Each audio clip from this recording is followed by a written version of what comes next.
Hi everyone, in today's video I'll be showing you the guide on Pandora's Goddess Trial. As usual, I'll be going through every single stage in this trial and kind of showing you why I pick certain knights and kind of help you to understand who are the best knights for each stage. So without further ado, let's go straight into it.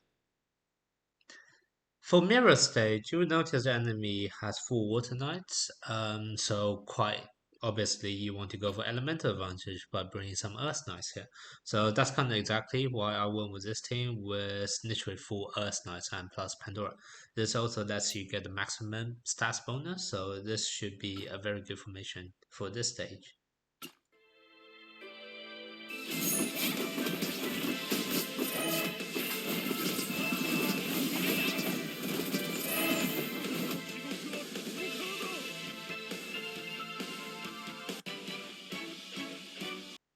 For Shura stage, a similar kind of concept. You can see the enemy has five Earth Knights, so you want to bring some Wind Knights to get elemental advantage.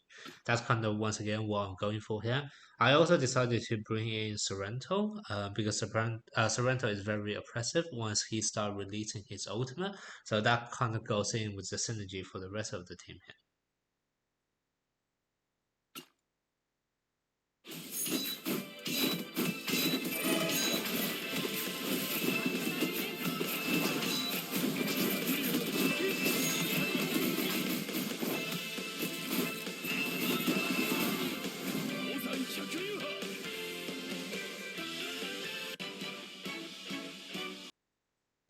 For Leo Iki stage, you probably get the drill now. They have five Fire Knights, therefore I am gonna bring in some Water Knights in order to get elemental advantage. Out of all of the Water Knights, I decided to choose Aphrodite up front. This is because even if Aphrodite dies, he will be inflicting poison on all of the enemies, so that's still a good thing. So that's why I'm putting him up front.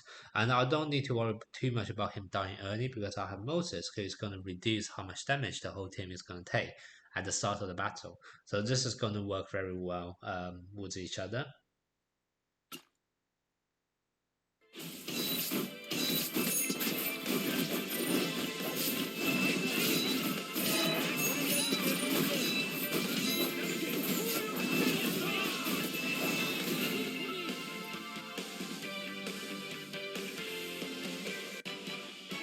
For Gemini Sega stage, you can see the enemy still continued the tactics of bringing five knights of the same element.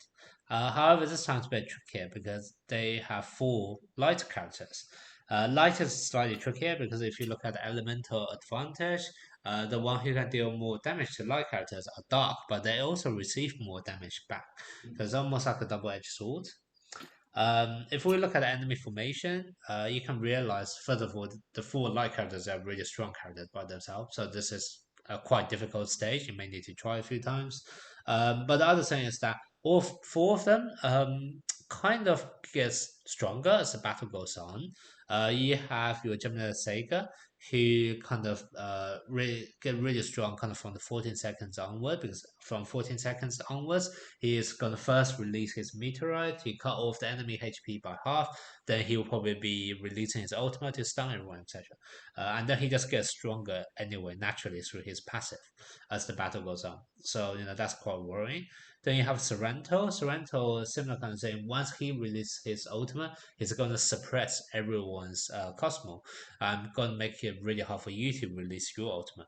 So you really want to kill off Sorrento before he releases ultimate. So once again, you want to kill him off early. Then you also have Gemini Cannon. Gemini Cannon have this skill that when he dies, he's gonna make all of the enemies suffer damage equal to half of the HP they already lost.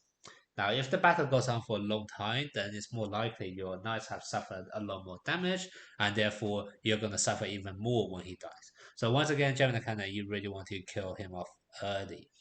So for that reason, the tactic of your formation should really be focusing on kind of like this explosive burst of damage. So that's kind of why I brought in my Evil Sega. Now, Evil Sega is a dark element knight, so I should be doing more damage to the enemies.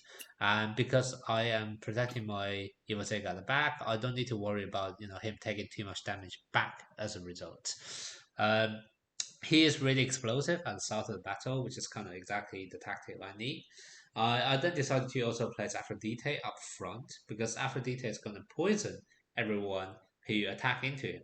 And poisoning just basically makes all the enemy take extra damage per second and once again speed up the pace of the battle. And even if he dies in the process, he is still gonna make all of the enemies suffer damage equal to all of the poison damage. So that's kind of why I am not afraid of playing Aphrodite up front. Then I have death marks. So the idea behind death marks is one, I'm kind of slowing down the enemy's Cosmo, which is quite important, especially for Sorrento, because I want to delay when he releases his ultimate. But second of all, if my Aphrodite or Evil Sage can manage to take out an enemy, then my death marks can then charge up Cosmo straight away and then release his ultimate, trying to kill off more people. So once again, going for that kind of explosive burst of damage. And finally, I need another knight up front. Out of the water, all of the water options, there's only Moses and Libashuru. Um, Libashuru is clearly the more damage dealing offensive one out of the two, and that's kind of why I chose Libashuru for the last slot up front.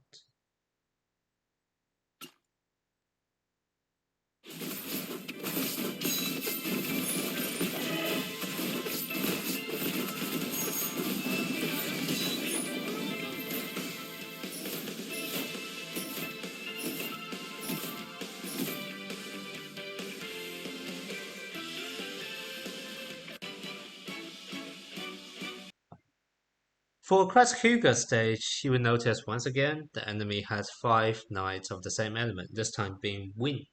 So what you want to do is to get elemental advantage and therefore bring lots of fire knights. Up front, I chose Shun, who's a very good protector, and also Leo Iki, because Leo Iki can resurrect himself, so he can totally be put in the front line. At the back, I pick some DPS, because wind formations, air formations, they're normally very control driven. So you really want to bring some high damage output and try to break their control formation. And that's kind of why I place Sagittarius directly in front of the opponent's canvas and trying to really break their control, etc.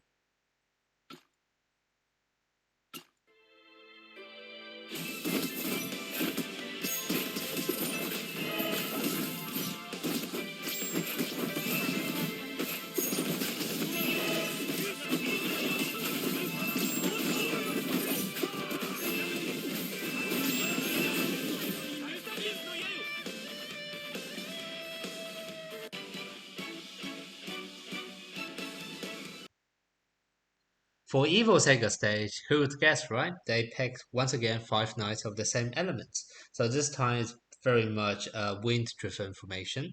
Um, so I could have decided to go with kind of more fire knights, trying to get element advantage.